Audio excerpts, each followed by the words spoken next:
Moikka! Me ollaan Samu ja Sanna Kardemummolta. Me rakennetaan täällä tulevaisuuden hoivaa.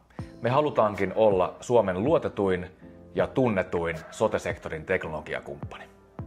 Joo, ja meillä olisi nyt aukeamassa tosi mielenkiintoinen pesti täällä Kardemummolla ja me Samun kanssa kerrotaankin siitä kohta lisää.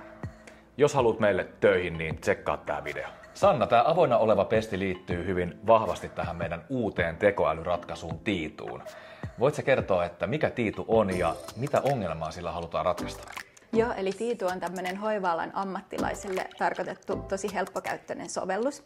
Ja Tiitun avulla meidän on tarkoitus taklata tällaisia sote-sektorin tosi tunnistettuja haasteita, eli tiedon haun ja tiedon välityksen ongelmia.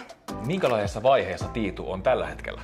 Joo, eli me ollaan Tiitun taustalle tehty tosi paljon erilaisia selvityksiä ja haastateltu sote-alan ammattilaisia. Ja nyt ollaan edetty sitten tästä määrittelyvaiheesta varsinaiseen tekniseen kehitysvaiheeseen. Eli tällä hetkellä meidän teknisen kehityskumppanin kanssa me rakennetaan Tiitun ensimmäistä toimivaa versiota. Minkälaista sun työ on sitten ihan konkreettisesti ollut tämän Tiitu-kehitysprojektin ympärillä? Mä oon tosiaan toiminut täällä Kardemummolla kehityspäällikkönä ja nyt me ollaan sitten hakemassa mun äitiysloman sijaisuuden ajaksi projektipäällikköä.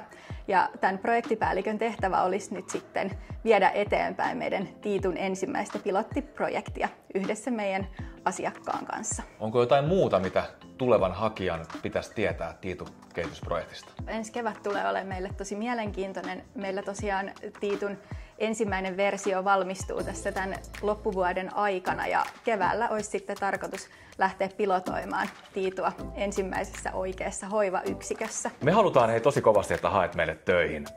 Tarkemmat ohjeet löytyy tästä alhaalta linkin takaa. Siellä on tämmönen Google-formilomake. Täytä se ja hae meille töihin nyt.